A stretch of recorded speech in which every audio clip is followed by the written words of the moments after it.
One day I'm gonna be everything I wanna be. I don't let it get the most of me. One day I'm gonna be free. I wanna be everything I'm gonna be. My future right in front of me.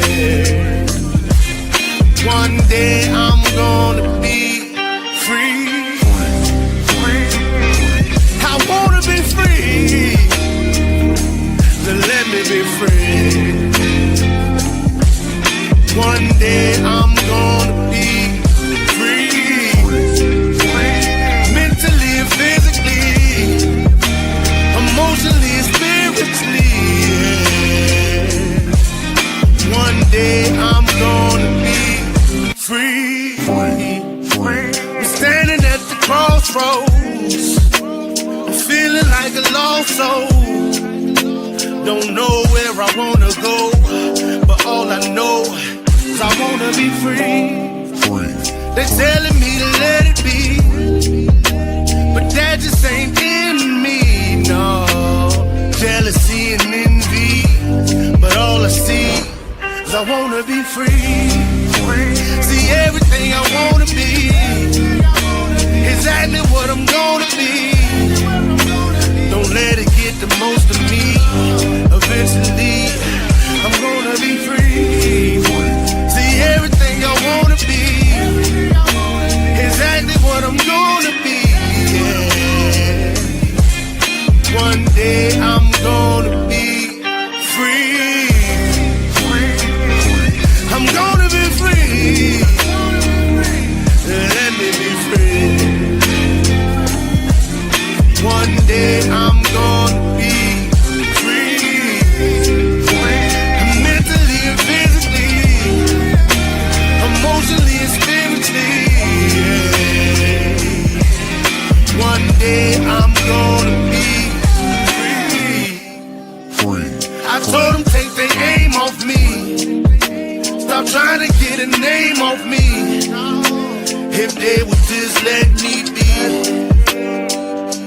I'm gonna be free.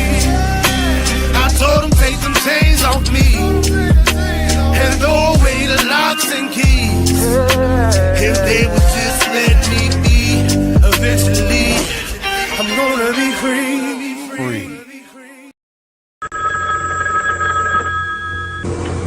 They're back.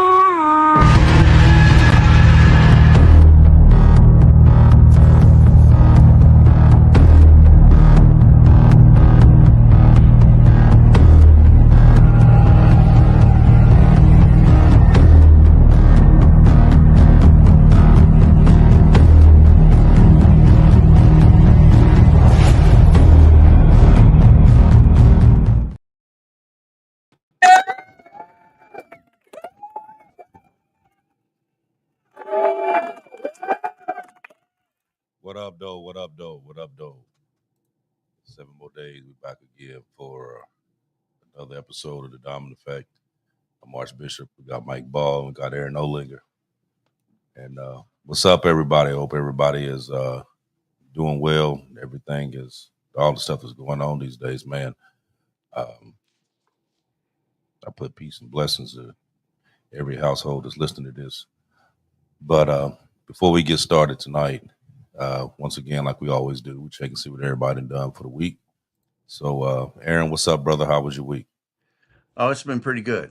And, I told you I was having some health issues and dealing with dizzy spells and things. But since I've been taking these herbal teas and tonics and supplementing with vitamins and other things and just changing my diet to a more healthier diet, as of today, I could say I feel like my old self is coming back. So I'm real happy to know that it's making that big of a difference. And I'll stop there. That's good. That's good. What about you, Mike? It was a great 4th of July weekend for me. We had a, nice cool 4th of July party. It was a good time. Black Dragon even pulled up. We had Hardwire pull up. We had Beezer pull up. It was a great time. And aside from that, I bought a new car, but I've had the entire time, I've basically had just nothing but issues the entire time. So super fun dealing with that kind of shit. I got Naomi here hanging out with me as well.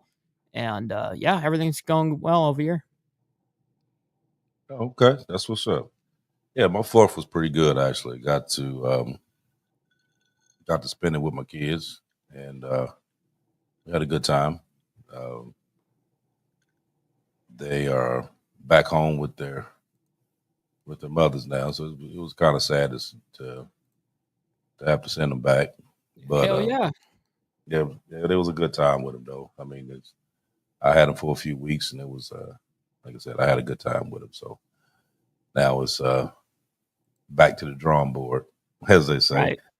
Um, yeah, but everything going good though, man. We've been got a lot of stuff. Been messing around with and making little moves here and there. So it's some stuff I'll be popping out here soon. But right now everything is in kind of going through its process, and we're gonna let it see what it do. So um, so we're gonna jump into this topic, and um, actually this topic was something that Aaron had came to me with a few weeks ago, wanting to do. And he had like 6, 7 pages of notes that he took on this because he had seen something and he wanted to talk about it. And just so happens the stuff that's going on now kind of went right along with what he wanted to talk about a few weeks ago. So today what we're gonna do is Aaron is actually gonna be the one that's gonna be running most of this time, because this is kind of like his baby. He the one did all the research on this. Now, mind you, I mean, I done did my own little research on it, but being the fact that he came up with all this, I'm gonna let him spearhead it this evening. So so Aaron, I'm gonna let you start, and then me and Mike gonna pick up and commentate or whatever, ask you questions or whatever, but we're gonna turn it over to you. Okay, well, did you want to cover the EAS system and things first, or Um, well, sure. Yeah, I can bring up the EAS. yeah, because So, that yeah.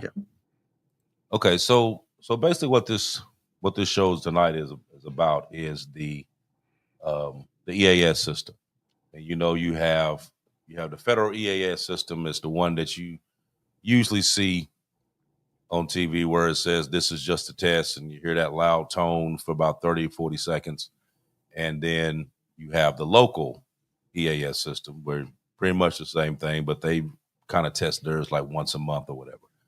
So what we're going to talk about is what happens when that EAS system comes on and it's not a test. Mhm. And what do you do?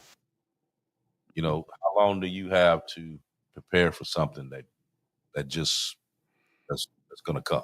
Because you don't really know what's going on at this point in time. It kind of draws us back to the recent events that's happened in Texas with the mass flooding that went on there. And we also have the same thing that's going on in Mexico right now. Um, they're talking about this once in a generation type storm, but this it's not a once in a generation type thing. Right. With right now with the climate change and shifting the currents and stuff like that, there's a lot of stuff that's going on that mainstream is not telling us about, that we actually found, and which is kind of given, these storms are like slow moving storms. So they're going through and they dropping a whole lot of water in a short amount of time. So case in point, in Texas, on July 4th, where they had this massive flooding, and that particular area is called uh, Flash Flood Valley. It's called that because the Guadalupe River floods a lot. And I didn't even know that area was even called that until you said that behind the Mhm. scenes. I was like, wow, I had no idea. Yeah, it floods a lot there. And you had on July 4th, it picked up 26 feet of water in 45 minutes. and completely Damn. decimated that area. And as of right now, you have over 119 unalive, 36 children. You got 161 that's missing, and then statewide, you got 173 that's unaccounted for. But this has been the most massive one that happened out Mhm. of that river, but it wasn't the biggest. So this one Interesting. here, the um, the peak water level ended up being 37.52 feet. The actual record there was set in 1869, and it was 40 feet. Damn. Um, but there has been, you had another occasion in 1987 where it went to 31 feet, and there was 10 people that was unalive. And then in 2015, it also flooded to 32 feet at that point. Now, you think like, okay, one happened in 1869, one happened in 1987, one happened in 2015, and then the one that happened now in 25. But from what I found out is that that particular area, there has been 15 other occasions where that river has flooded at least 25 feet Oh, on wow. 15 other occasions. So Since that's that not, time frame? Since the yes, original time frame that you were talking about, yes. like 18. So Wow. that's not a generational flood. That's not a generational storm. It happens there. Now, being the fact that it does happen there so routinely, you would think that there would be better Flood alert systems, control.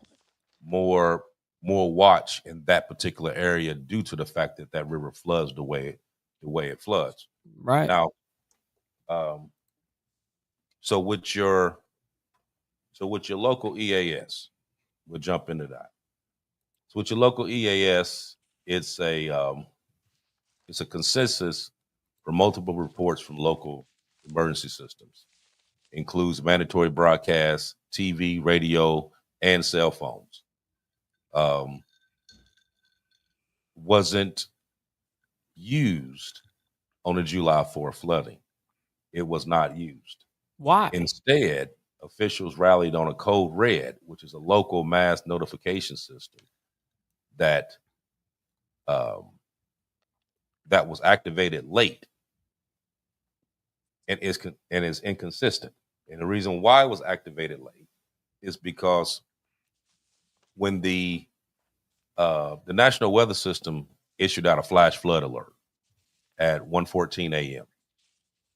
on the 4th of July. Now, the volunteer firefighters in that area requested a code red activation at 4:22 a.m. Now, the thing with the code red is that you have to get approval to issue a code red. So it's not like They uh, just do it from like right, sensors or radar, whatever. It's got exactly. to be approved by somebody. Exactly. So Damn. you had a lot of discussion between the dispatchers and the supervisors dealing with whether or not they should issue this code red. So at 5:34 a.m. is when they first initiated the code red. But many of the residents didn't even receive the code red alert until 10, 11 o'clock a.m. And by that time, it was already flooding. Yeah, it's way too late. It's Right. over. As opposed to doing the local EAS, which would have triggered cell phone, everything, and put out that warning. Now, here's the thing about this: um, in neighboring towns like Comfort, Texas, they had outdoor sirens installed back in 2024. Hmm. They're also in that area, and they suffered zero casualties due to this effectiveness. Mm. But Kerr County had repeatedly rejected these siren installations. Why? So A lot of this stuff has been going through the city council, local government, stuff like that, and they've been pushing it to the side, not doing it. It's got to be a money thing, huh? I don't know whether it's a money thing Or a they political, thinking that they don't really need it. Could be political. Don't know. right? But it wasn't used. It wasn't adapted. There was no system actually put in Kerr County, and this is what happened. But if you had used the actual local EAS system, it would have alerted everybody, and you wouldn't have the toll that they're looking at right now. I mean, so this is some of the stuff that we're gonna be talking about. But on the federal level, you have the national emergency, but it's the national broadcast system that you see on there, and it's more of a presidential alert. And so, who activates it? The national system, the president of the United States, or his designee, someone that they have assigned to it. So, what happens? All radio, television, satellite radio, cable systems, wireline video providers, everything is interrupted. You get that loud EAS tone in a broadcast, followed by both spoken and text message from the federal authorities as to what's going on. It's a no opt out system. So meaning whether it's TV, radio, cell phone providers, none of You're them gonna can get it. refuse that signal. You have to let it go through, and you can plus your phone. You know, what I mean, just like how you had like an Amber Alert, for instance, how your phone buzzes and give you that chime, and it keeps doing it until you go through it and actually turn it off. It's Mhm. gonna keep buzzing for you to look at that message. They're most commonly used for um, tornadoes, tsunami warnings, Amber Alerts, evacuation orders, chemical spills, civil emergencies, civil unrest, um, and then you have your local radio and TV. They will also do that broadcast explaining what all is going on and what preventive precautions you need to take in order to make it through whatever it is going on. Now, does the local level need to have approval like the federal level does? No, no. So with the local level, it's a uh, Like direct? it's a right. It's a direct system. Mhm. So either your mayor or your governor can alert that system. Right now, you have designees in the state level. You have designees in each county that can go in and start that EAS system for that particular area. It's not Right. you It's can not a you whole can state localize it. thing. Right. Right. You can localize it to that particular area. You don't have to have it statewide, as opposed to a national system, which would go everywhere. Now Right. they can actually centralize a national system. They can actually centralize it. But they had as far as I looked up, they only had like one time that the national system was actually activated, and that was back in Hawaii in 2018, Oh, where shit. they had a ballistic missile alert. They came out, and of course, everybody panicked, thinking that this ballistic missile was getting ready to head to Hawaii, and then it was canceled. So they into that to say whether or not it really happened. Was it something that was shot down? They just kind of like, oh yeah, it was just a glitch in the system, is what they Shit. said, and just left it at that. Damn. So you have those two systems. You know what I mean? You have the local and you have the national. Um, the local, like I said, was not used, and one of the biggest things that's dealing with the local, as opposed to using that code red system, is that with the code red system, it's it only reaches people that's registered for that system. Oh, how lame is that? Right. So if you're not registered to use, I mean, to be a Like, part if of I that don't have that system, you exact don't even application downloaded or whatever, exactly. that's lame. You don't get that, as opposed to the local EAS system where all your phones, your TV, your radio will be interrupted and put that warning out. Interesting. So it was a lot of this. It's a lot of stuff going on. You know what I mean? Of course, they try to blame the National Weather Service and was talking about, well, it was because of the budget cuts and stuff like that. The reason why it wasn't, it wasn't effective, which was not true. Yes, there were budget cuts, but there were people there working, and they did see this storm coming, and they did put out an actual, flood watch, flood warning. But you don't see that if you're not watching television.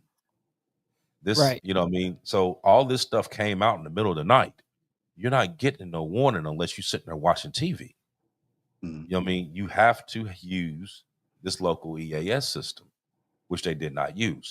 And when they did try to, they decided to use this code red system instead. But by the time it was discussed between everybody involved, and then they decided to actually do it and Right. then put the warning out, by the Way time the too people late. got it, they already getting flooded. Yeah. So there That's was no insane. warning. Right. So there was no warning. And now you're looking at the tolls that you have now, and it's steady climbing because of human error. Right. Lack of communication from human error. Exactly. That's negligent as all hell, right? Absolutely. That's insane. So, based off of a warning system, is why we're seeing such a humongous death toll, not just because that's how many people usually die from a flood, right? It comes down to this system that they decided to use, which is Right. negligent. Right. Now, like there's always been storms that came through that did massive damage. You know what I mean? Just last year when you had in Asheville, North Carolina, massive flooding in a place that didn't flood. You sitting in the middle of the mountains, not supposed to flood there, but it did. Right. You see what happened. You didn't have nowhere near the toll that you have here in a valley that they consider being the flash flood valley. Why would you not have the proper warning systems there for those people that live in that area? No kidding. I mean, whether the local government wanted to pay the money for these sirens or not, didn't make a difference. You know what I mean? State could have picked that up and done that. Federal could have picked that up and done that to make sure that you had some kind of warning system out there. No kidding. For those people, especially when you can go into the neighboring towns who was proactive about it and actually put the sirens out and had zero casualties. Wow. I mean, so it's a lot. What a difference, right? Huge difference. So you think about how many lives could have been saved from a siren. No kidding. How many lives could have been saved for using the EAS system instead of the code red system that you had to sit there and discuss and figure out whether or not to use it or not, when you could just use the local EAS system, block off everything, and get as many people out the way as possible. Didn't happen. Damn. Right. I feel really blessed with having sirens here.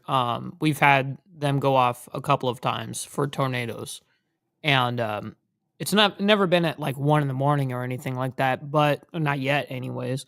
But I'll hear it from the sirens before I see it anywhere else.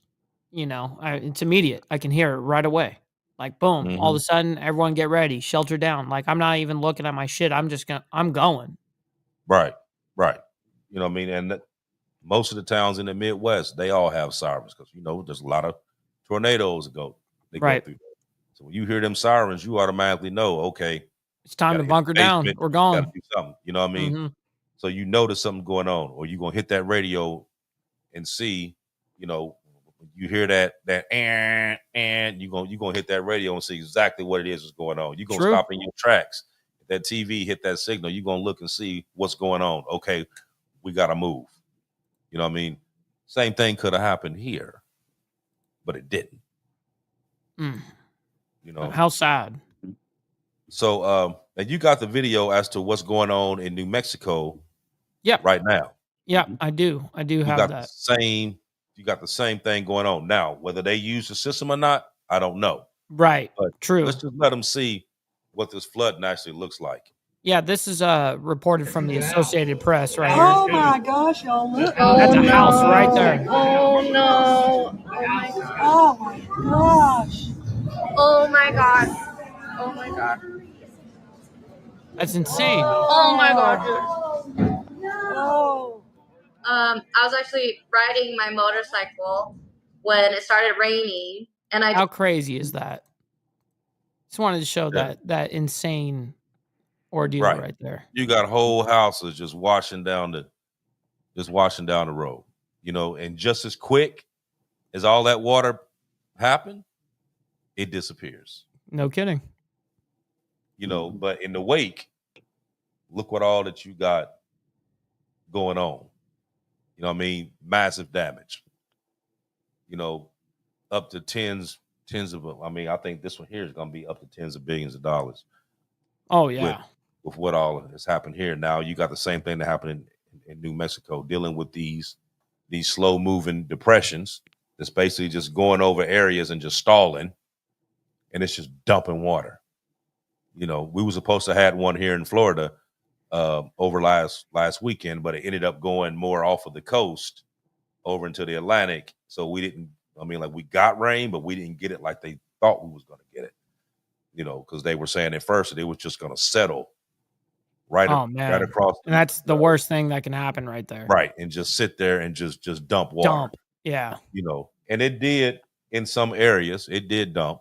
You know what I mean? But nothing like they thought it was at first. You know what I mean? So we actually was scathed on that end. But there's several places now that you got to think this storm that's in New Mexico right now, it's going to keep traveling. It's going to hit these other states as it's going through traveling. It's going to do the same thing. It's a slow moving storm. It's going to dump water. So it's going to flood. You're going to have flooding that's going on through this. So you got to be more proactive. You got to be prepared for this kind of thing here. So Aaron, I'm going to turn this over to you. Okay. And I want you to just kind of give them like what happens when, because I think based on what you're talking about, it can actually go for both, but more on the national level is what you had on there. But what happens when that siren goes off? Well, I'm going to start off by saying right now in my research, the United States does not have an adequate civil defense program in place. When I was back in the 60s, we had the Cuban Missile Crisis. Every building was marked fallout shelter or safety area, and they were stocked. Today, if you find a building that has that sign still up, the inventory that was there to stock it is no longer there. So if you went in the basement and you hung out, there's no water, no food, nothing for you to drink, no resources. So it's slow starvation for you. So knowing that they don't have that, that's one of the reasons why we encourage people to prep, to get out in front of this.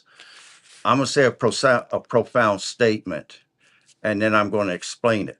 And that is that most people don't understand the seriousness of something until it hits them emotionally.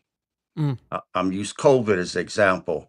We had people licking toilet seats, buttons in elevators, door handles, because they didn't believe it existed. They didn't take it serious.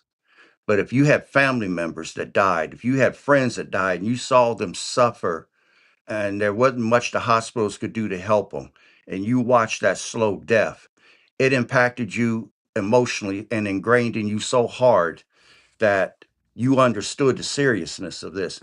Today's purpose of today's program is to save people that personal seriousness exposure. We're going to explain to you the seriousness of it and hope that you get it.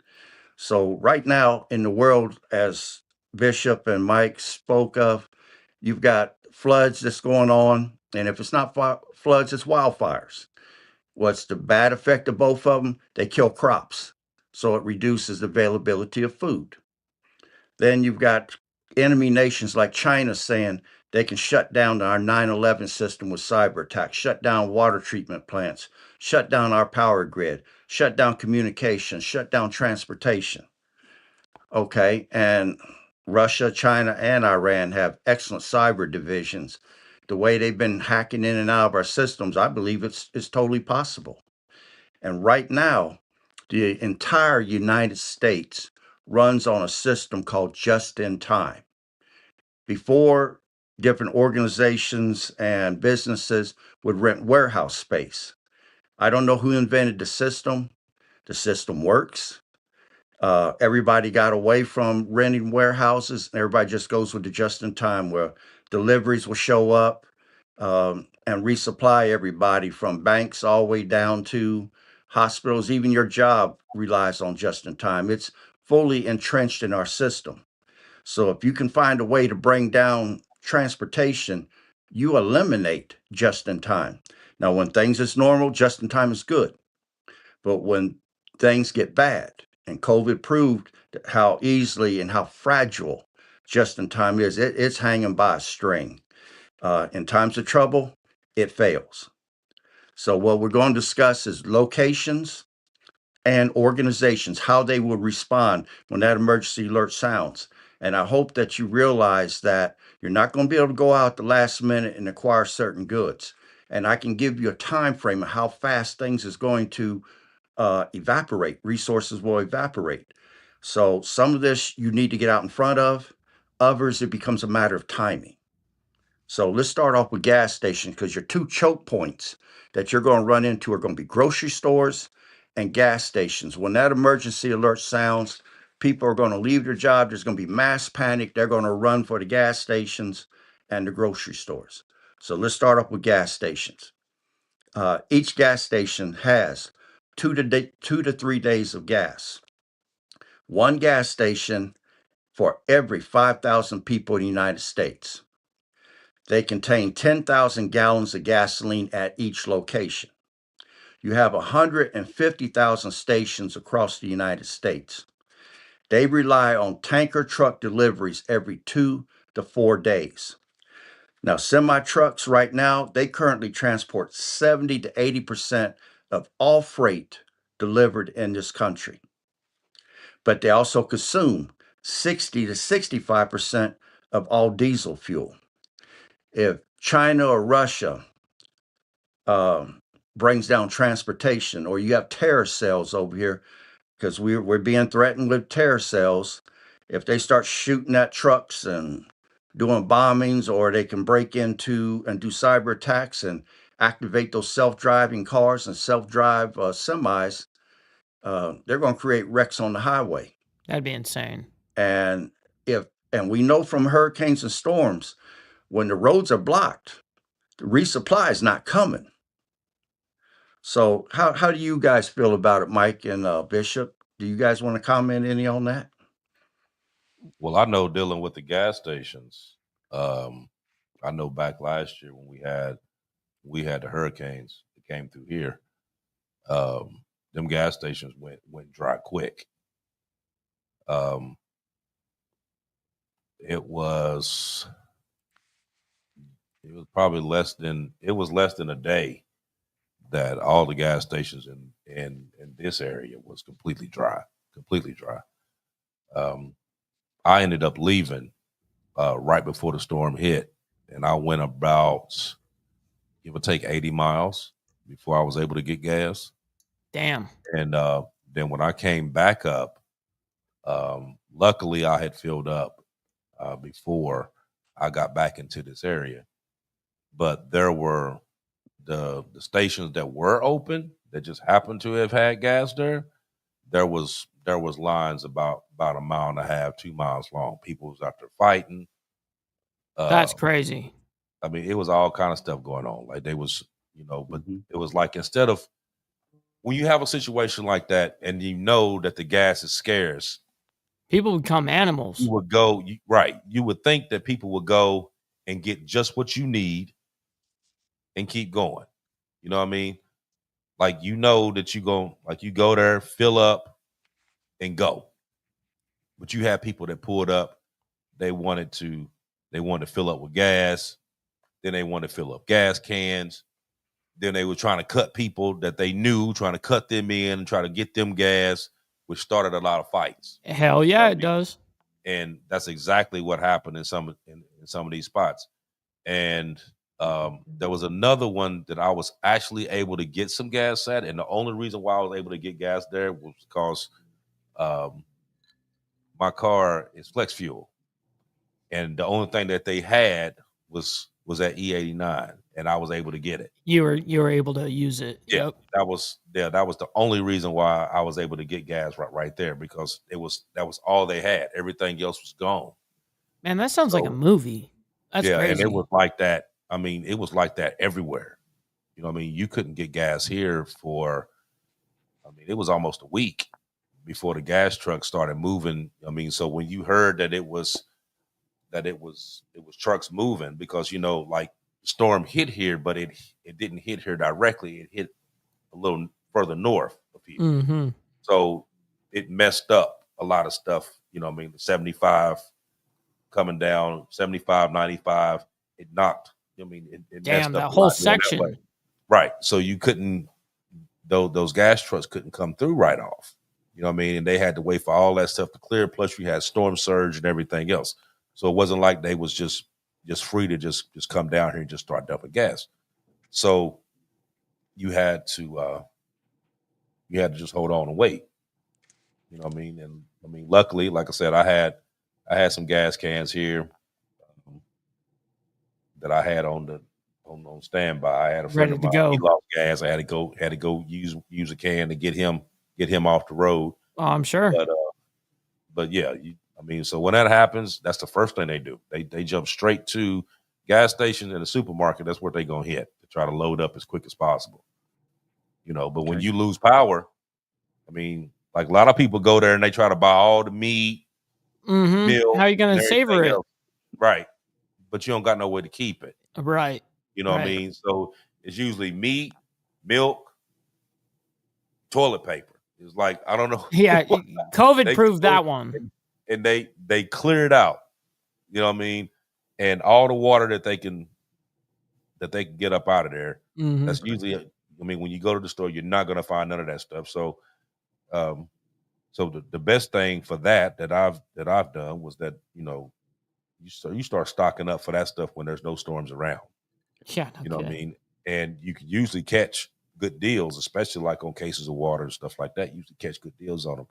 So, you know what I mean? I keep 9-10 cases Yeah. of water in here all the time, and I just, you know, use it and then restock it.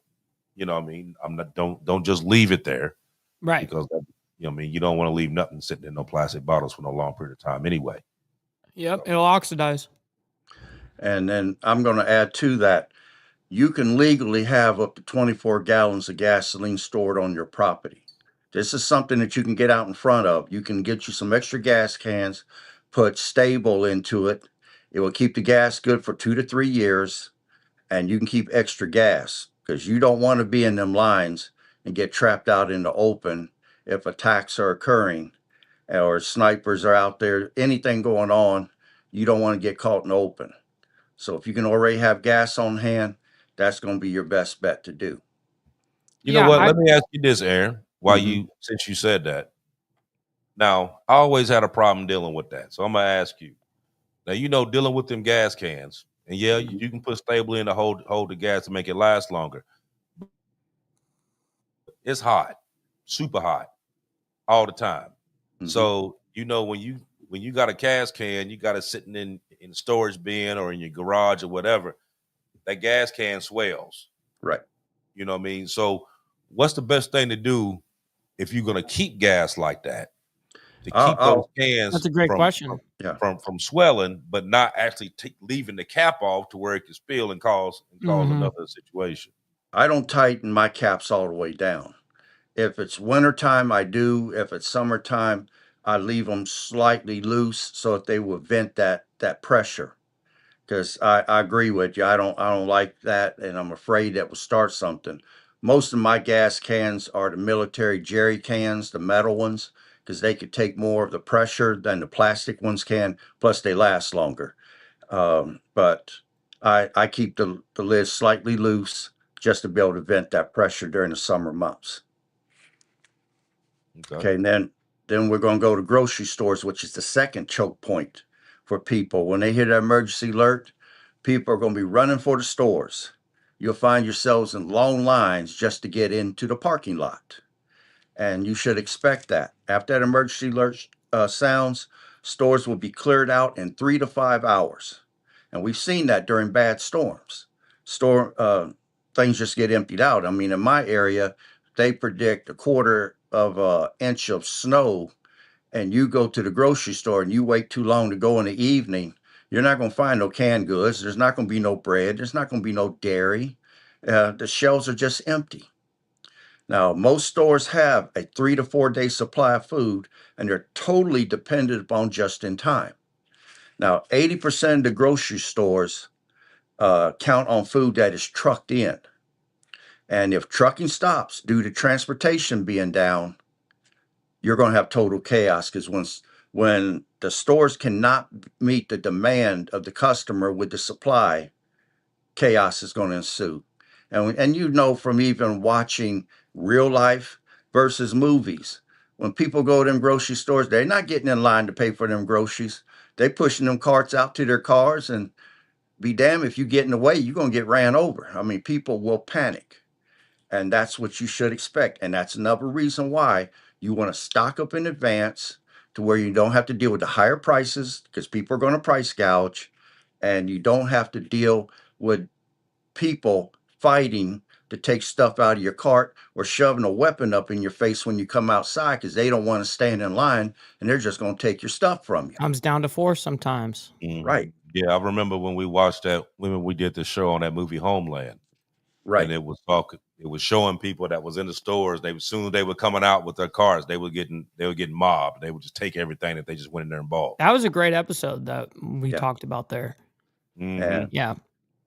Yeah, it's a lot on there. So real Somebody quick, asked you a yeah. question. So Aaron. I'm gonna put it there, but real quick on that topic, it just sounds like there's so many things we take for granted our comfortability day to day, relying on resources that are just there, kind of things such as food or gasoline or diesel or whatever the case is.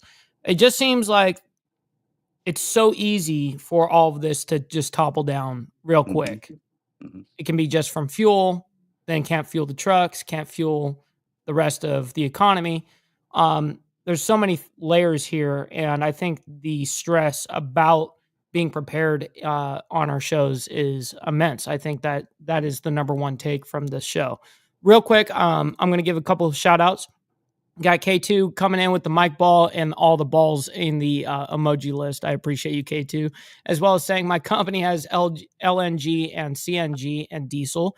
Yes, sir. I totally listen. I used to work in oil, so me and you can talk about that. We can geek about that later on in the Discord. We got Midlife Bro Logic as well coming in. Another great, fantastic streamer saying, ask Aaron what is first choice on the wall to repel home invaders if he can't reach his gun first. Well, let's see.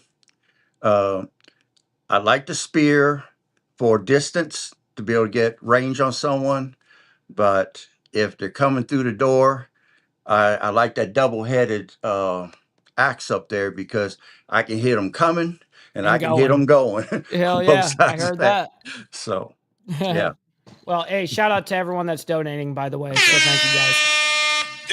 And let me add another point to the gasoline thing.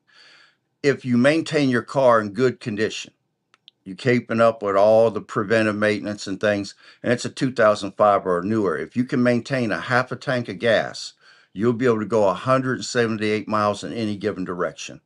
And if there's no gas stations along the route, you know you're going to make at least 178 miles. So as long as your bug out location or relative's house is within that distance, you have a chance of making it. But I saw during when Atlanta had a quarter inch of snow on their highway, and they're not used to getting snow down there, traffic was backed up for days. And people who only had a quarter ounce of gas in their, I mean, a quarter tank of gas in their car, they ran out right there. And it was cold. Those that could walk to the local McDonald's or stores went in there and was sleeping on the floors. They had a big thing about it on CNN. But every car that stopped because it ran out of gas became a roadblock for the traffic that was behind it. And that's the reason why you don't want to let your tank drop below half if you can help it. Do you guys want to add anything, or do you want me to go on to the next category? Well, I know I always keep. Well, I may not always keep my truck at a half, but my bike stay full. There So, you go. because I can get more miles out of my bike than I can my truck. Okay. So, you know what I mean? Damn. Now I do know that if I, you know what I mean, if I gotta go, I mean, if I gotta bug out and I gotta go, then I mean, of course I'm taking my truck. You know what I mean? I keep one bug out bag in the back already. You know what I mean? So if I gotta It never hit goes. the It never trailer up or whatever never and take comes off, out. then that's what I gotta do. Yeah, right. Smart. But I do know that I mean, if I'm just around here, I mean, I keep that bike full because I can move around on that bike because I can get those 6 gallons that I put in that bike. I can get about 250 out of that. So I can get a little further on the bike. And if I'm sitting in somewhere where there's a lot of traffic, if I'm on my bike, I can get through that traffic because I can hit True. the median, I can lane split, whatever, Yeah. get on down the road. That's all I used to ever do was lane split. In California, you got to be able to do that. Otherwise, you're not riding on the highway for real. And Right. my last point on gas is this: if China brings down the power grid and brings down transportation or brings down both, like they claim they can do, with no power, there's no power to run the gas pumps to be able to fill your cars or fill the semi trucks that make the deliveries. And if transportation is down, deliveries aren't coming, period. So understand, if resupply comes to your area, you're going to be one of the lucky few. So let's move on to cell towers. And this is important to note. During the best times, cell towers can facilitate the communication of 500 to 1,000 users at one time. That's 500 to 1,000 simultaneous calls. During disasters, the system will be easily overwhelmed. Most have a backup battery supply that will last 4 to 8 hours. So that's your time frame. If we are cyber attack system goes down, your cell phones will still be good for 4 to 8 hours. Then after that, your cell phone, if you can keep a charge on it, would be just to pull information off of the things you Damn. got saved on it. Otherwise, you're not going to be able to communicate. Why do you bring down communications? Because people are going to panic when they cannot talk to their relatives. People that are bedridden are going to want relatives or friends to come take care of them or come and get them. They're not going to be able to call for help. You're not going to be able to call 911 for help. If you've got someone that's injured because it's a mass casualty event, terrorism, nuclear war, etc., help is not coming because you have no means of communication. Now, if you have citizens band radios, if you have GMRS radios, if you have ham radios, Ham radios. I was just about to say, yes, sir. you're going to be able to get a signal out. Now they have these the rapid radios that they're advertising with unlimited range. Let me tell you what the Achilles heel is on that. The Achilles heel is it runs off the cell towers. That's the reason why it has the unlimited range. When them cell towers go down, them rapid radios, it ain't going to be worth the money that it took to make them. You got to work off of repeaters now. Right. Mm-hmm. And if you want the ability to communicate, now's the time to be getting the proper stuff and get yourself trained or get yourself licensed if you're going to go with the ham system. But now's the time to start working on it. Knowledge is power. And I'm going to say that throughout this episode here. The more you can learn to be self-reliant, the better you're going to be when that emergency alert sounds. But keep in mind that all the systems work on power. And if the power grid goes down, that's the number one target in the United States. Even though Obama's made that movie, The World We Left Behind, because that was the biggest fear that they've got. that someone's going to take a power grid down and we're not protecting it. Number one target, everything works on power. Power is the core of our whole civilization right now. Without it, we're going to go back into chaos. Mm-hmm. Do you guys want to add anything to the cell towers or? Yeah, I've been thinking about, you know what, actually I've been thinking about adding a CB in my truck. I do have ham radio. And I had it got it programmed and all that stuff. I actually need to go and do the class to take, to get the license or whatever. But I found this other little box that you could use, that you could hook it up, and it would pull everything that you needed and programmed it directly to your ham. So you didn't have to go through like the old school way and sit there and find everything and point and click and do all the extra. That's funny. I didn't know that. It did it for you. Yeah, it's a I pretty just good remembered the frequency that I was working off of. Yeah, it's a pretty good little gadget. Matter of fact, I got it sitting over there. I'll grab it and show it to you. Hold on a minute. I'll grab it right quick. Yeah, it's awesome. I love ham radio. Anything like that is super. I don't know, like totally gets my geek side. I love the communication in that aspect. Just being able to communicate, and when no one else can, yeah, that. It feels good to be able to do that. Yeah, so you got this little thing here, little gadget here. And I've never seen that. And you take it and you plug it right into your Bofang. And so does it know that you want like weather or you want disaster? There's an app that comes along with this. So you go in, plug it in right on the side there. Mm-hmm. There's an app to your phone. Sure. You can go through and it'll show you all the radio stations that's in that pretty area. Fancy. So whether it's police, fire, it shows you the private stations, all that stuff. And you go through and click whatever you want and then hit the button and it'll put everything on here. And you just go through and click, everything's right there. Yeah, this is a little gadget I found online. It runs about like $10-15, but Damn. it will completely program that ham That's radio awesome. for you.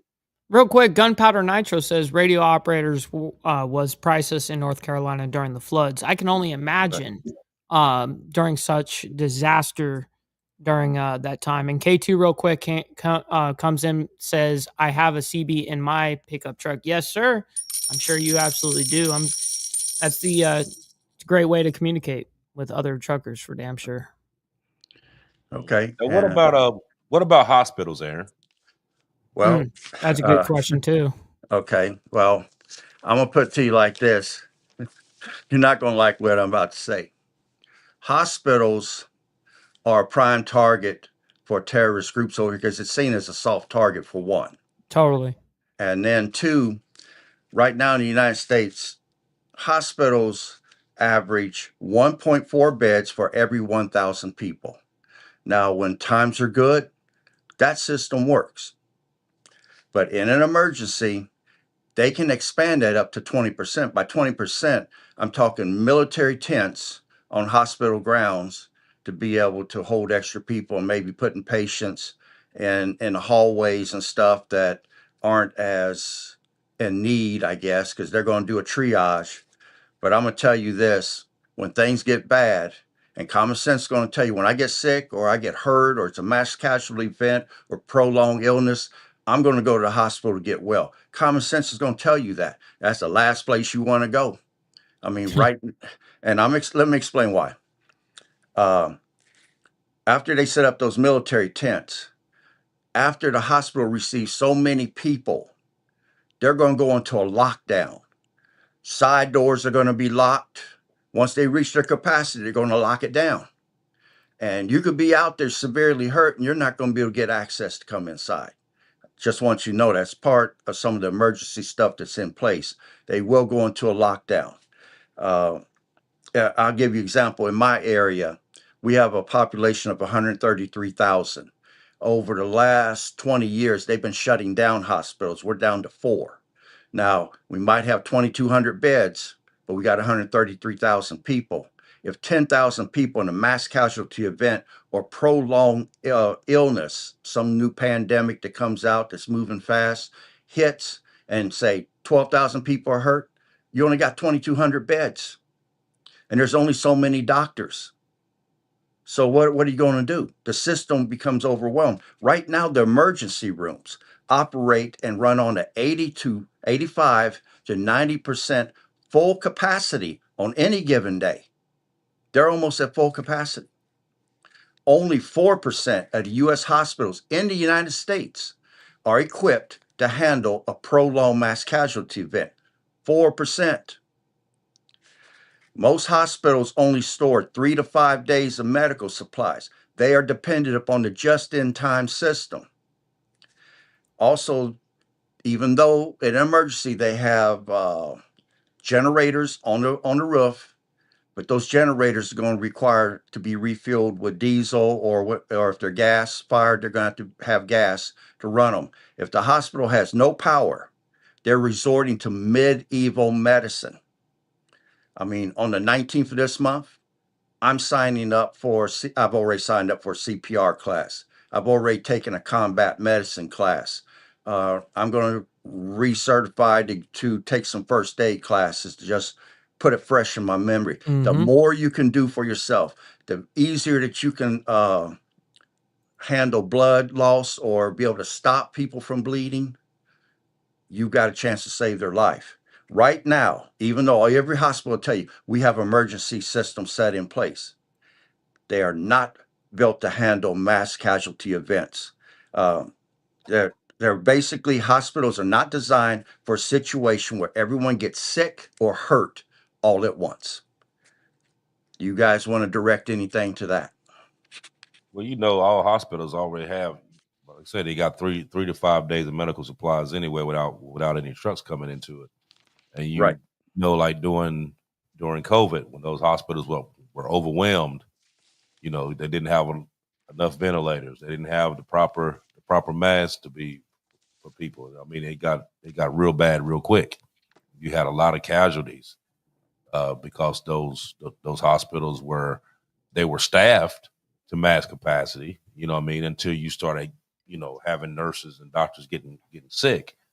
You know what I mean? That's where where all the travel nurses and all them that came in and flooded those areas that they were having so many sick patients there. You know what I mean? Due to COVID. You know what I mean? You lost a lot of people when it came to COVID. I mean, I was one that had COVID. I sat in the hospital for a few weeks. Took like another 5-6 months after that to even get back on track. So I know full well what COVID could do. You know what I mean? And thank God I'm still on this side of the tracks. I mean, Right. Obviously it wasn't my time to go. I still have more things to do. But yeah. So on I know COVID, right? these hospitals don't have that capacity at all. Mhm. Real quick on that whole COVID ordeal. COVID alone, the official worldwide death report was just over 7 million confirmed fatalities. And then for the United States alone, the official confirmed death was about 1.19 to 1.22 million. Okay. So, I mean, whether those numbers are inflated or not, that's not up to me to decide. That's just what Okay. I was mean, that's reported. still, you know what I Yeah. mean? That's a lot of death. Right. You know what I Yeah. mean? Like Yeah. that. I So have some family that unfortunately passed from it. I did too. too. So Family and friends. Yep. So that's something that, I mean, for that mass of these hospitals could not even imagine having an event like that they would have Right. to have that many people there.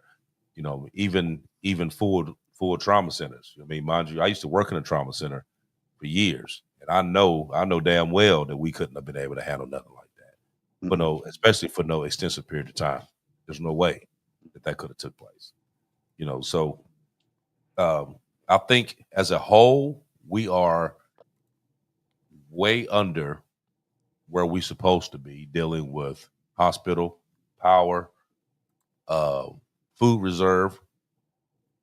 Now they say that the oil reserve is plentiful. That's what they say. But that's just in barrels. You still gotta take that and make it gas in order to be able Refine to it. use it. Yeah. Right. So that's a struggle too. But what do you do in the meantime that this stuff is going on? So we know that hospitals going to be full, supermarkets are going to be bare, gas ain't pumping. Right. We know that. What do we do?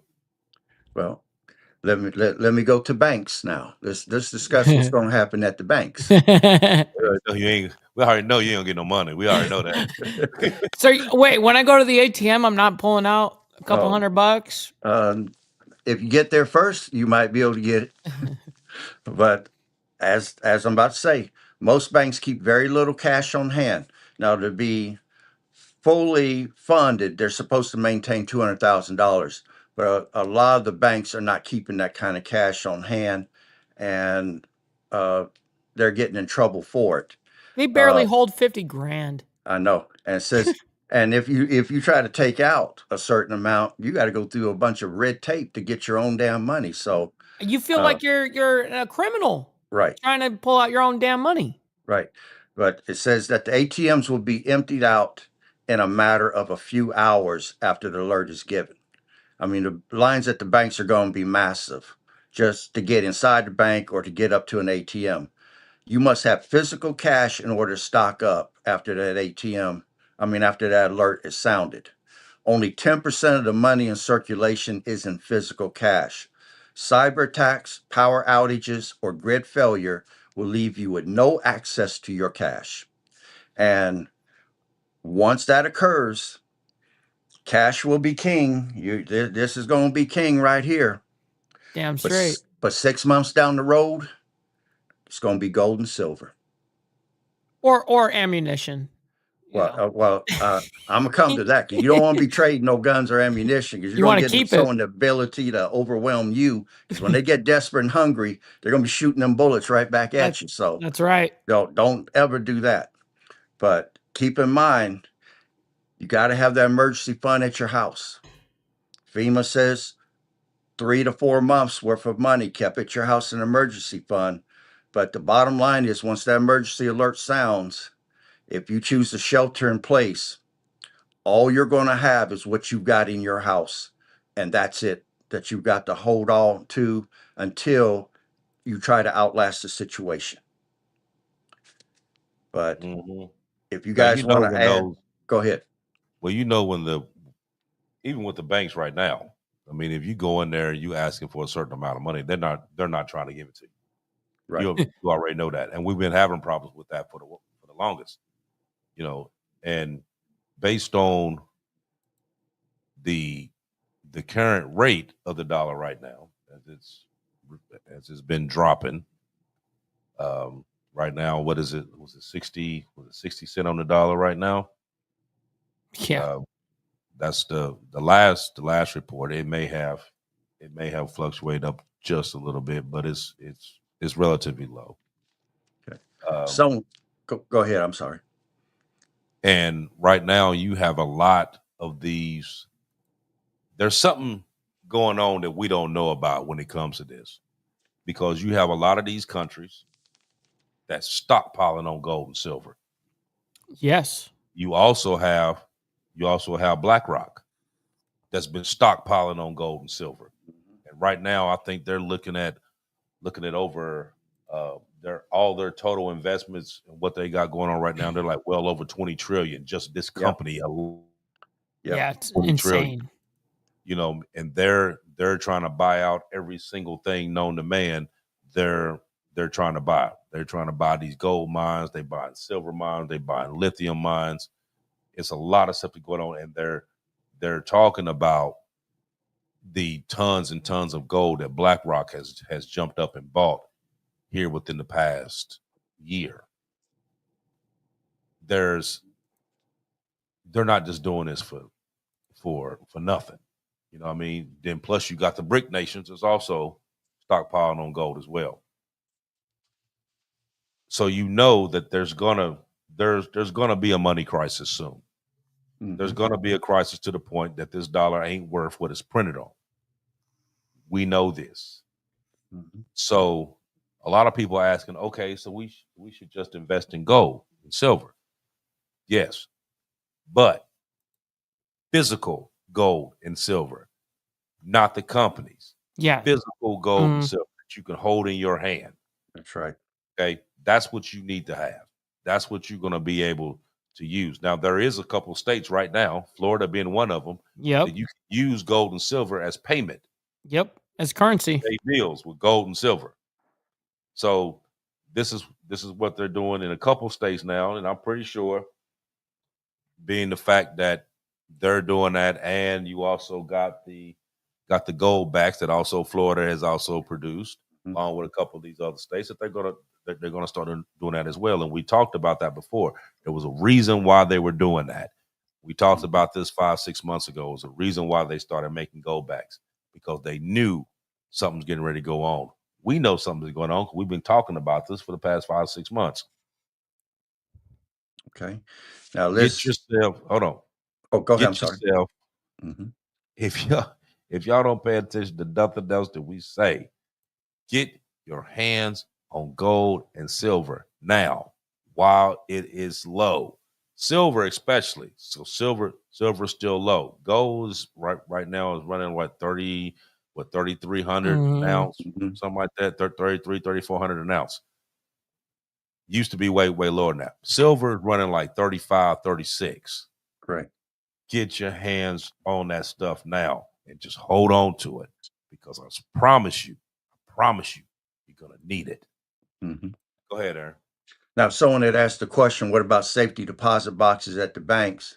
Ask yourself this question. If you was a bank teller and you worked in the bank and the emergency alert came across and it said, United States is about to be attacked, or we are under attack, are you going to stay at your job station so that people can get in and get their safety deposit boxes open, or you going to leave and go home? And I'm going to tell you, in most disasters, people leave. Jailers leave jails. Policemen go home, protect their families against the looters. Katrina proved that. No one's going to stay. They're going to lock up those places, and you will not have access to your stuff. All you will have is what you have in your home. That's the reason why keeping low denomination bills, ones, fives, and tens is important, and keeping a certain amount of money that you can barter, trade, do whatever with to be able to acquire the resources that you're short on. That is vital to have that emergency fund. But let's move on to water, because this is a very important topic. You can only go 3 days without it before your body starts shutting down. Now, without power, because it takes power to run the pumps that pumps the water to your house that we take for granted, pressure will begin to drop within 2 to 6 hours. That's your time frame to start filling up buckets, containers, anything that's can hold water. You got 2 to 6 hours, because the average person's not going to know that. If everybody knew it, then It'd be over. Yeah, it would be over with much faster. But and especially you're going to lose pressure in high-rise buildings. If you live up on the upper floors, you're going to be hard pressed. Now, in my area, we have 18 water towers. I remember when Y2K was going on, I attended a civil thing for the population, and they sat up there and said, with the 18 water towers we have servicing Dayton and surrounding area, we can provide water for 3 whole days. And I'm looking at my friend. We were the only 2 preppers in the room. And I'm like, 3 days ain't nothing. What are you talking about? But everybody was, ooh, wow. No, that is nothing. Nothing. But water towers can give limited pressure for 1 to 3 days. That's your time frame. You got 1 to 3 days before that toilet ain't going to flush no more. Okay, in the USA, the average person uses 80 to 100 gallons of water a day for cooking, bathing, using the bathroom. Every time you flush that toilet, that's 4 to 5 gallons right there. cleaning, gardening, washing your car, washing clothes, drinking, watering your lawn. That's the average. Damn, it's a lot. And yeah, and when people tell you 1 gallon of water per day per person in an emergency, that's actually not enough. You'd almost need 3 gallons minimum. But let me keep going. If you have no water, you have no firefighting ability. You have no sanitation, you have nothing to drink, and you do not have the ability to flush that toilet. Now, upon me learning this and realizing this, I got on Amazon and I ordered in me a rain gutter diverter. Okay. I Yep. already got the rain barrel. So with this, I can trap water and send it to 1 or 2 rain barrels that I would have. I can use that water. I could boil it and then put some chemicals in it or whatever to purify it or run it through my filters for drinking. I can bathe with it. If I boil it, I can wash my dishes with it.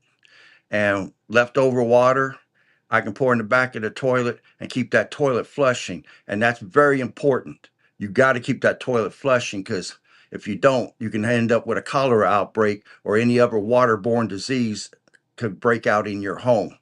Oh man. You don't realize how bad it is, but you got to keep that toilet flushing and get that stuff away from your house. If you wait too long and you don't have any water, then you better have a nice trusty spade to go out there and bury that stuff because insects get in it, they're going to become contaminated. They will spread disease, biting Mm. you and things.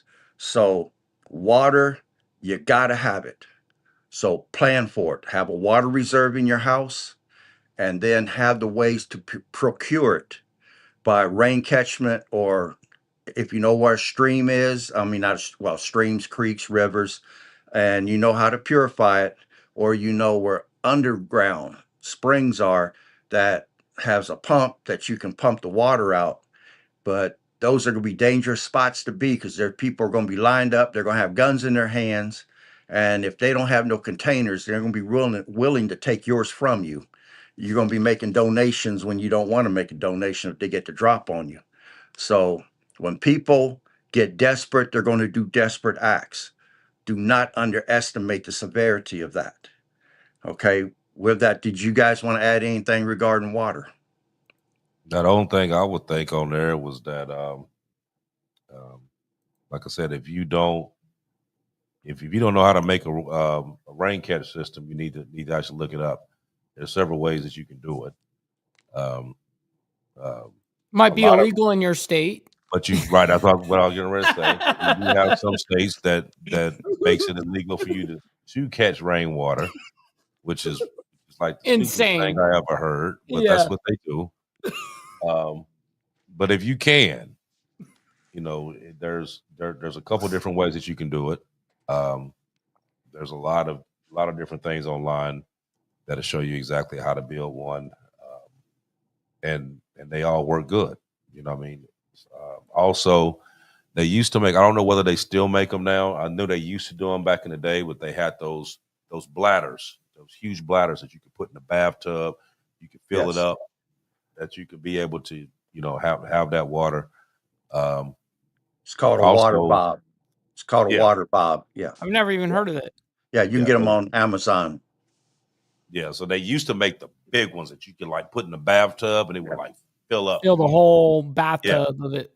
And then now I have some small ones here, and then I have some other ones that's small enough that you can put in like a backpack, and it's made just for that. You put the little bladder in there. You got the little spout come out. You can drink out the bladder or whatever and move on. Um, also they have a lot of the water purifiers. You got the straw. You got the water with the filters on them, stuff like that. There's a lot of different things that you can get to be able to purify the water. Iodine tablets. Mhm. You can boil your water. You can use like a pinch of bleach and boil the water and be able to do. I mean, there's a lot of different things that you can use. I didn't know that. Yeah, there's Yes. there's tons of stuff. that Mhm. you can actually do. But like I said, you just have to be more proactive and actually look this stuff up. You know what I mean? Knowledge is power. Yeah. Where before you really didn't care because you could go and turn on your faucet and you know you're gonna get water. You know what I mean? But you need to think about, okay, well, what if this water shuts off? You know what I mean? Like, for instance, when the hurricane came here, first thing you're gonna do after you got everything else taken care of and you're gonna shelter in place, first thing you're gonna do, go in there and get your shower and then let that water heater fill up because you know that you definitely got water in that heater that you can get up out of there. You know what I mean? Along with anything else that you may have stored. You know what I mean? So you want that water heater full. And if you have it in the right spot, it's gonna stay. It won't be hot if you lose power, but at least it'd be lukewarm to where you be able to use that water to take a shower or whatever if need be. You know what I mean? But you need to that's the first thing I did. Jumped in the shower. I'm like, okay, because I know the power's getting ready to go out. And it did. And we were out for what 2.5 weeks with no power. Damn. You know what I mean? And trust me, everything that Aaron's talking about is stuff that I used here during those 2 weeks that we didn't have zero power. Okay. So when I talk about a lot of this stuff, this is stuff that not only am I talking about, but I've done it myself. And it works. You know what I mean? And it's easy to do. You just gotta be a little bit proactive and look up some of this stuff and just do it. You know what I mean? Like take a weekend, take a Saturday. You're not doing nothing. Look up something. Look up some of this stuff and just try it. Yeah. You know what I mean? And once you just be proficient at it, you know what I mean? Don't wait until something actually happens and then you're trying to figure it out. Just pick something. Be too Pick late. something on the weekend, something gonna take you 15, 20 minutes to do, and just do it.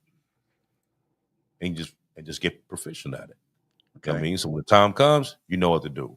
I mean, Right. the panic is zero because you know Right. exactly what you need to do. That's right. That's right.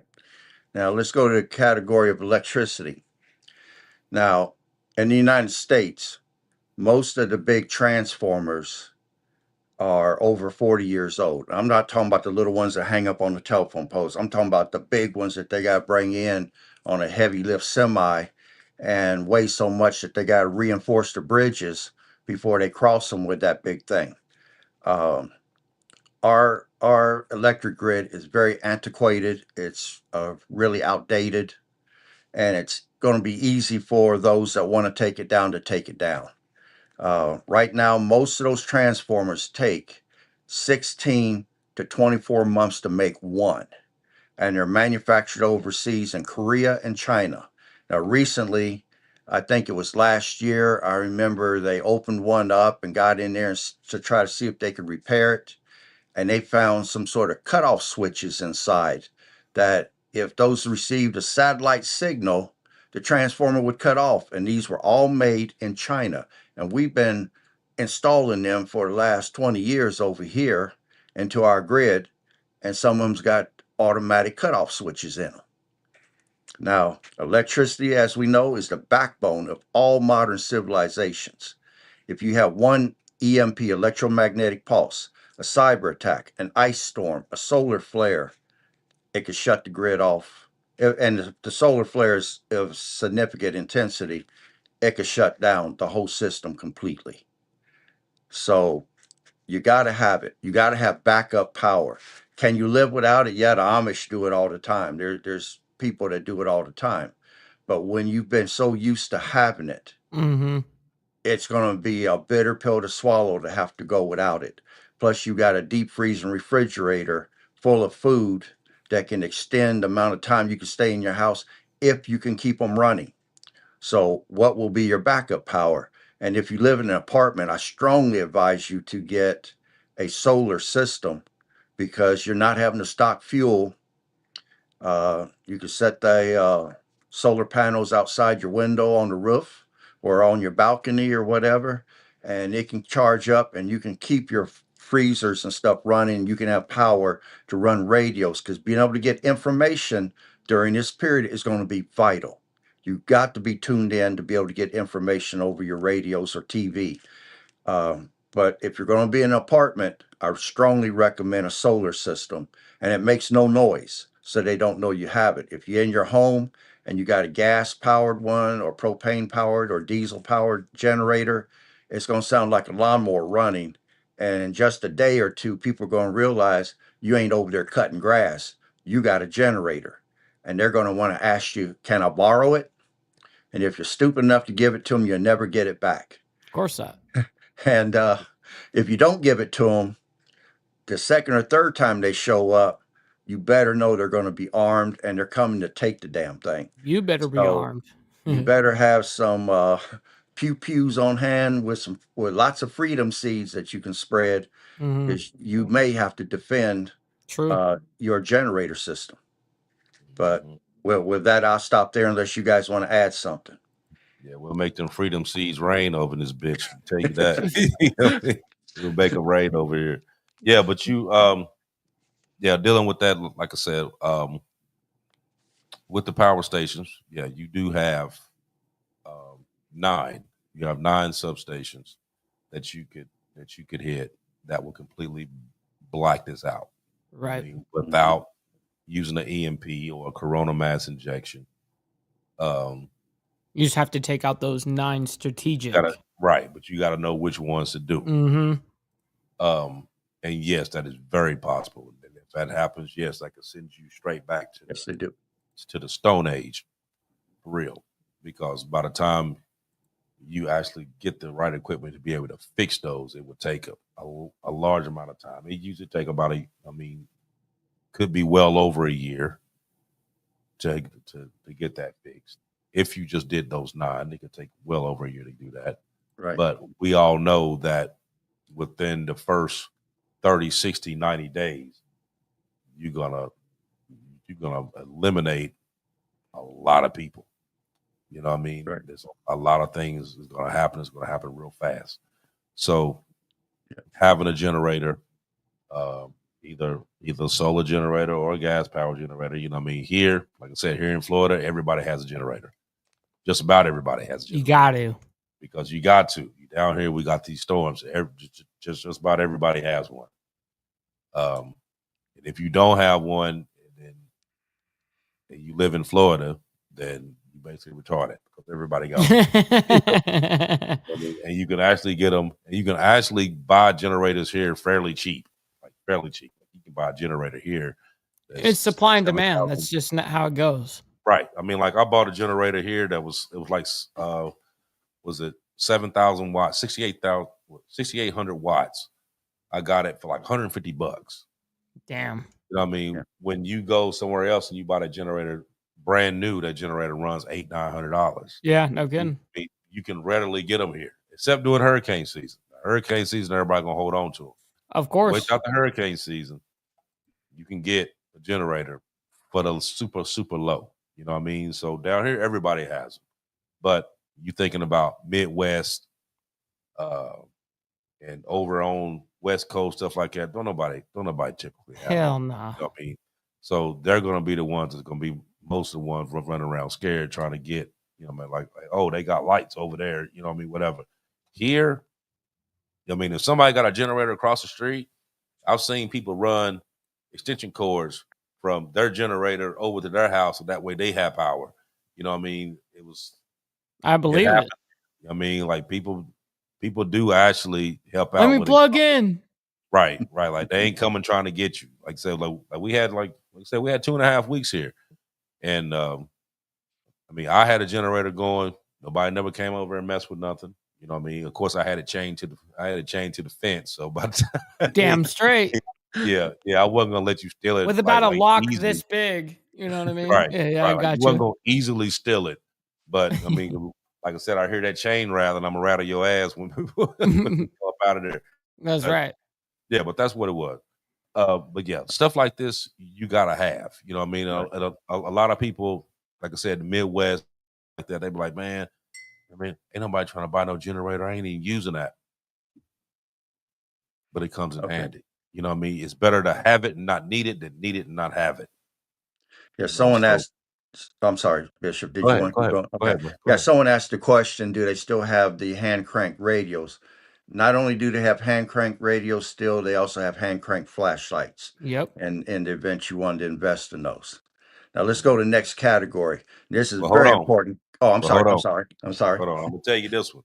So I know you got a bunch, but we're sitting at 125. So I'm gonna Okay. let you do this last one Let here. me do one more. Okay. Then I'm gonna let you do this last one, and then Okay. we're gonna shut it down. Now, if we need to come back later on and do that, then we will. Yeah. But but we already 125 and a half. So I'm gonna let you go and hit Okay. this one. And then Okay. we're gonna wind it up. It's a very important category because when trouble gets going, people are going to be calling, and that is the police. Now, if China can take down the 911 system, nobody's coming. You are on your own, and you need to understand that. But let's say the system is still running, cell phones are still running. We're in the early stages of this. In the US, there is only 2.4 police to every 1,000 people. Mm. In a disaster, the focus will shift to infrastructure protection, not people protection. Keep in mind when the riots happened, what did you see? They were defending the government buildings and they let the rioters burn down people's businesses and stuff. It did not, that the focus shifts. Now, Interesting. keep in mind that during Katrina, officers stayed home to protect their families, which I don't blame them. The looting got to be so bad and the gangs were so violent, I'd have stayed home to protect my family too. Now, in a city of 1 million people, you will have 2,400 officers where only 400 to 800 will be on duty at any given time because they got to run 3 shifts. Now, in peacetime, 400 to 800 can manage 1 million people because people are trying to be civil. But during emergencies, the call volume coming in to a police station can increase by 600%. So, and I'll give you an example of it. During Hurricane Harvey, over 75,000 calls came in the first 24 hours.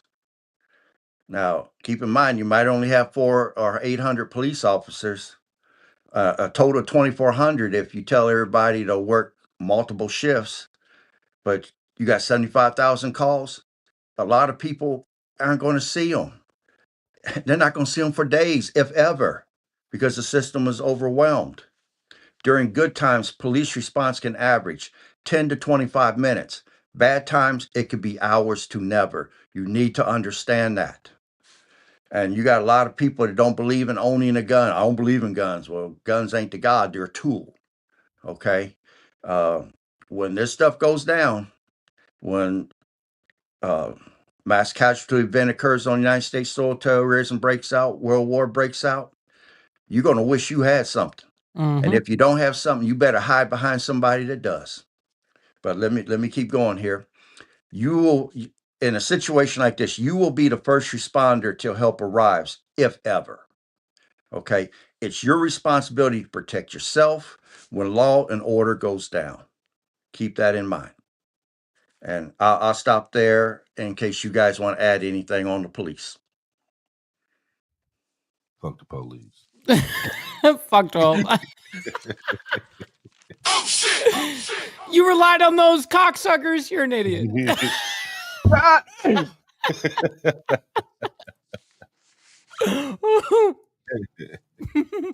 yeah, that's all I gotta say about this.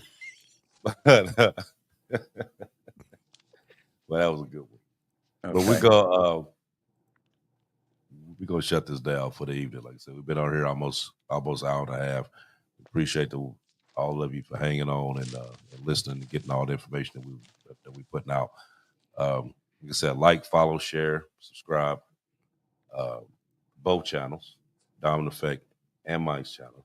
I mean, hit both like buttons on both of them. That way we can get these shows out on a proper algorithm. Also, if you scan the little QR code at the top there, that takes you to the Diamond. Got a lot of stuff there. We got a lot of different codes you can put in. Put in the code to Diamond Effect, you get 10% off. Military veterans, you also get a discount as well. Go on there and check it out. We got, like I said, we got a lot of stuff on there. Those of you that's not on the Facebook group, come on over. Just go on Facebook, click in the Diamond Effect. We get you in there. We got a lot of information that we put out every day. We got a whole little community there, and it's actually steady growing. You know what I mean? We actually got a lot of people on there. And we put a lot of stuff on there, and we usually go through there every day and like and look at the stuff that's on there, and you know what I mean, and correspond. You said that you can also catch us on Instagram, TikTok, Facebook, everywhere. We're a little bit everywhere that you can think of. But like I said, I appreciate everyone.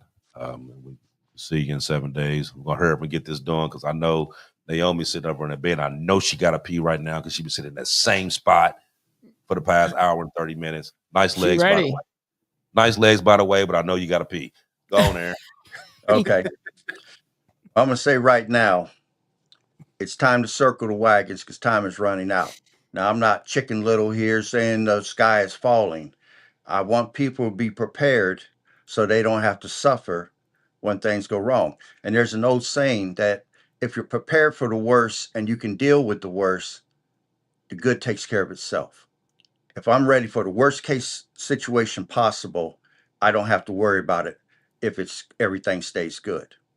You know, you want to get out in front of what's coming because, I mean, everyone's talking about economic collapse. They're talking about terrorism. They're talking about war, nuclear war, civil war. I mean, you're hearing all this stuff. And then Mother Nature's throwing things at us, such as floods, droughts, wildfires. Get out and get additional training right now. First aid, gardening, communications. Get you some self-defense tools. Learn to make basic repairs, etc. The more knowledge, the better. The more self-sufficient you are, the better. No matter how much gear and equipment you have, the most powerful tool is you. Always remember that. So you want to get yourself as physically fit as possible through exercise and diet. And remember that when disaster strikes, all you have is what you have. And you got to make that work to get you through the situation. You're not going to have nothing else. So with that, I end. Well, with that being said, much love, honor, respect to both of the panelists up here as well as the chat. Thank you both for coming in with the amount of knowledge that you guys always do every week. I'm always blown away, especially with Aaron. The amount of passion and detail that you go through it's immense, man. It's commendable for sure. With that being said, if you guys are on my side, make sure you guys stick around. We're going to be rating a friend of, we call him Flow State, but his name is Powder Dusty. So stick around for that. Make sure you guys like the video on both sides before you guys head out. It's absolutely free to do so. But until 7 days from now, we'll see you guys here in a little bit. Much love.